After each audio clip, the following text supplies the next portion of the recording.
Hello, we are Group 3, and today we're going to perform the problem faulty sensor data using two simple C++ program that the filtered voltage readings from a sensor.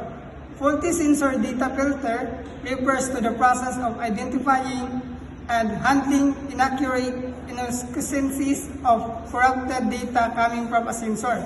Sensor, especially in a real-world environment, can occasionally produce wrong or noisy data due to issues like electrical interference, wear and tear, calibrate errors, or environmental factors.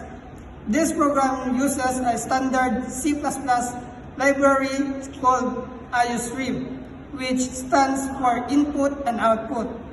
And stream, it allows us to use commands like cin for input and cout for displaying output. And without it, we could not be able to interact with the user via the console.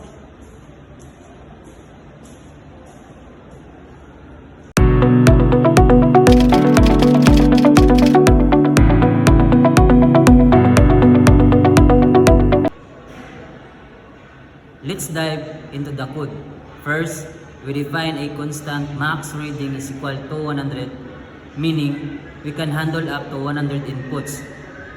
We use an array called valid readings to store only valid voltage values. This if code condition ensures that the voltage is between 0 and 5 volts. If it's outside the range, we simply count it as discarded.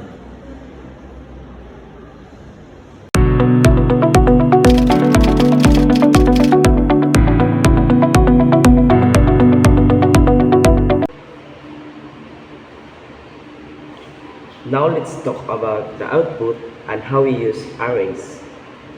Once we proceed all the inputs, we display the valid readings using loop. We print valid readings separated by commas and then print how many were discarded.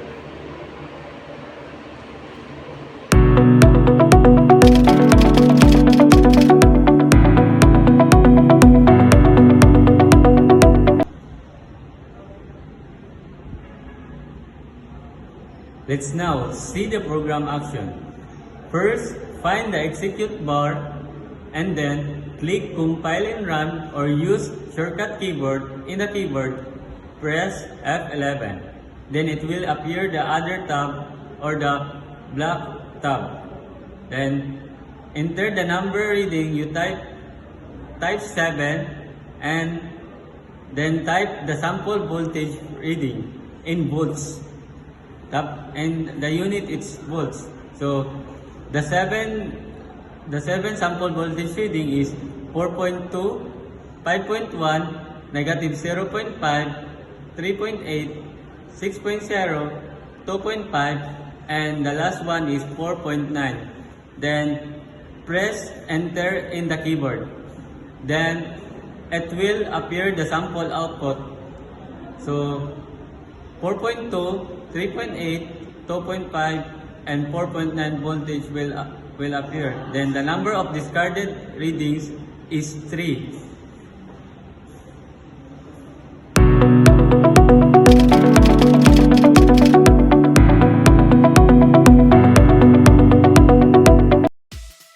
In conclusion, filtering faulty sensor data is crucial in ensuring the accuracy and reliability of sensor-based systems. By identifying and excluding abnormal voltage readings, we can prevent and correct decisions or system malfunctions that might result from noisy data. Our C++ program demonstrates a simple yet effective method to filter out readings that fall outside a realistic range, simulating how real-world systems maintain data integrity. This practice is essential in fields like robotics, healthcare, and automation where precision matters most.